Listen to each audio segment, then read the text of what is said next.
Some have hypothesized that this year's E3 will be small. Now, it might be smaller because Sony is missing, and so are a few others, but I contest that no E3 is truly small. There still are so many big things to unveil and get excited about. And if numbers were a concern for you, well, the recent leaks have indicated that there still is a lot coming to Switch. What's going on, everybody? It's Zach from Switch Force. Gabe is here. We talked recently about 21 Nintendo Switch SKUs appearing at GameStop. Well, today, Amazon UK gets in on the fun with a whole lot more Switch game placeholders appearing on their site. Zach, you know the phrase, the old saying, the adage, where there is smoke, there is fire. Now there's way too much smoke about all these new games. God, I can't even breathe. Yeah. Get out of here. Before people start saying this, there's already listings for things like Luigi's Mansion and Animal Crossing, stuff like that. So yes, these are going to be like new experiences. Maybe they're ports of older games and stuff like that. But man, this is exciting, Zach. Yes, indeed. Now, where this differentiates from the GameStop listing is that Amazon was listing a bunch of placeholders based on publishers. So they threw up 6 Take-Two listings, 9 Ubisoft listings, 8 Sony listings, 3 Activision listings, 13 Namco listings, 7 Microsoft listings, 5 WB listings, 14 Nintendo listings. Now, that is very interesting. Will there be 14 Nintendo published games at E3 that we don't know about? Heck no. Nope. So I have no idea exactly how they're categorizing this, but it does seem to be a different styling than what we saw from GameStop. To get really granular, there were 14 Nintendo dummy listings, Nintendo Switch dummy listings that appeared, 2 Switch accessory dummy listings, and very interestingly, possibly the point that will ruffle the most feathers, 1 Nintendo Switch console dummy listing. Okay, let's stop and talk about that for a minute.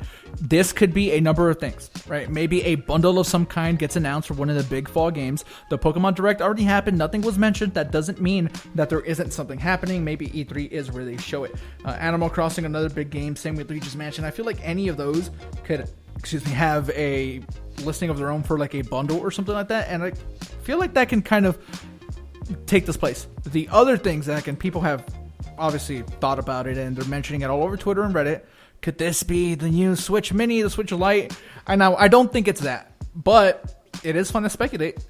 Yeah, normally I am carrying the lantern of hope, the lantern of new. I shine it bright and say maybe the Mini is finally arriving. In this case, Gabe, I really think your first idea is more appropriate and probably more accurate. This is most likely a bundle that is about to get announced. Now, we did see GameStop have an expensive listing as well, but that was confirmed to be a game SKU, indicating some sort of deluxe or collector's edition. Now, this is a console SKU, but it does not have a price point. So we don't know if it's a bundle. We don't know if it's something different. That would provide us with a bit more information. Say it was cheaper than the typical $300 Nintendo Switch. But I feel like you're right. This is something that, hey, Animal Crossing is getting a bundle to celebrate the launch. Even Luigi's Mansion 3 getting a bundle. Remember how many bundles they had last year?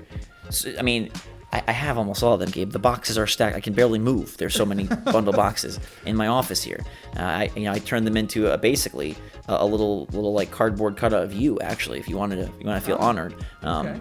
But I feel like we aren't going to be too dismayed. I feel like this is just going to be a bundle. So if you're worried about a new Switch and you don't want that to happen, or you're just sick of all those rumors, I still think we are on track for no Mini.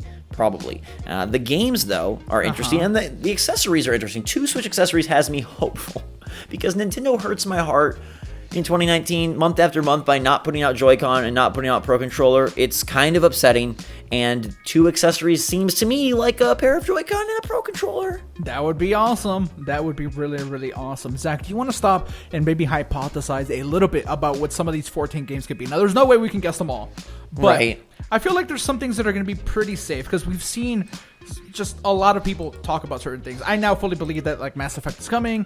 Maybe that becomes one of them. That's like an EA thing. I don't know. Maybe it gets listed as a Switch thing. Who knows how that's going to work? We've also seen talk, and not to get anyone excited, especially you. We've heard that, hey, maybe Pikmin could finally be happening, but we hear that Pikmin's happening like all the time, honestly. Right. We've also heard like Wonderful 101 could happen. Could maybe Metroid Prime Trilogy finally be coming out? Who knows? But do you have anything that you hope it is, like for sure? At least like 1 or 2 of them that you really hope make it into the 14? Well, before I get to that, definitely let us know in the comments down below what you think some of these 14 could be and what you think that console listing might be. We'd love to hear from you. Now, we mentioned how that they separated these based on publisher, but it's placeholders on Amazon UK. It's important to note also that that console one has been taken down, so whether that was an error or most likely, oops, we shouldn't have put that up too early, let's remove it, that's probably the case, but just a note. I feel like even though these are listed as like Nintendo, Ubisoft, there still is a chance for, hey, a Nintendo placeholder game to be something from a different publisher. Now, maybe that doesn't seem to make a lot of sense given that we do have Ubisoft, Sony, Take-Two, but there's just no way Nintendo has 14 self-published first-party games. So in that case, I feel like some of these are a given. And I discussed it in the GameStop video, like NBA 2K20, FIFA 20. We know these games are coming. And so those absolutely take a slot. You know, GameStop did not have a Doom Eternal listing for Nintendo Switch, so that could be another slot. Then from there, yes, now we go towards some of the rumors. The Mass Effects, the Tomb Raiders, the Witchers, the Roller Champions, right? Mm-hmm. My biggest hope, though, Gabe, is always going to be more Nintendo. It's always going to be that Strikers 3 pipe dream, that Pikmin 4 hope. That's where I place all of my hype. Now, a Metroid Prime trilogy, I think, would be very interesting, and we've seen more indications that that might be coming. If you want to get a little pie in the sky, I'd love that Banjo-Kazooie new statue to be tied not only to a Smash Brothers inclusion, but also supporting and promoting a new game. Maybe that's one of these as well. It would also be silly not to mention the possibility that we get a new third-party game that is day and date. It doesn't have to just be something from last generation or 2 generations ago or 3 generations ago based on recent trends. It might be something brand new that has not been announced for any platform. Yeah, that'd be cool. I still maintain hope for that Marvel vs. Capcom 4 rumor that I've seen more and more out there. So maybe that ends up happening. But regardless, we are set up for quite an E3, and that's a good thing, right? We're either going to be set up for like massive disappointment, and that in itself is kind of fun sometimes. That's clearly not what we want. We want to be wowed. We want all these amazing games. But I think now this is building up to be a really, really fun one. Oh, absolutely. I mean, we're going to get good stuff regardless. The show will go on, and the week won't pass without something really cool and fun being announced. We are going to get giddy at some point, Gabe. We're going to get goofy. We're going to get giddy. We're going to have a good time. It's just how much of a good time. And maybe we don't want to get too goofy. That, I don't know. I don't think you've ever seen me at my goofiest, so I can't wait.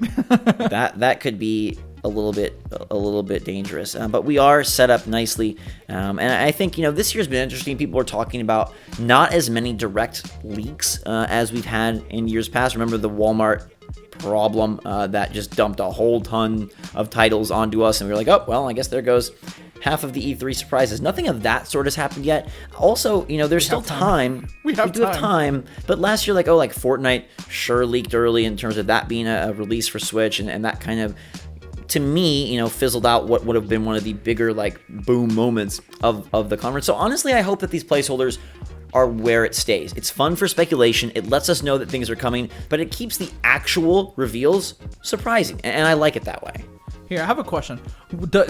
Kind of off topic. Does Cadence of Hyrule count to you as a boom moment if it gets dropped during the direct? No, because that's been data mined and predicted, and I think it wouldn't qualify just because it has had so much fervor. Fortnite was much more a case of is it even coming? If Cadence of Hyrule wasn't announced, then yeah, I think that does. I mean, it's still gonna be exciting. It's still gonna be a great game to drop. But it to me, something like, the excruciating wait for Slay the Spire, and then if that had dropped, that would be more fitting. But we kind of have been really leaning towards Cadence being the E3 drop for a while, based on the newsletter, based on the date changing on the code. So nah.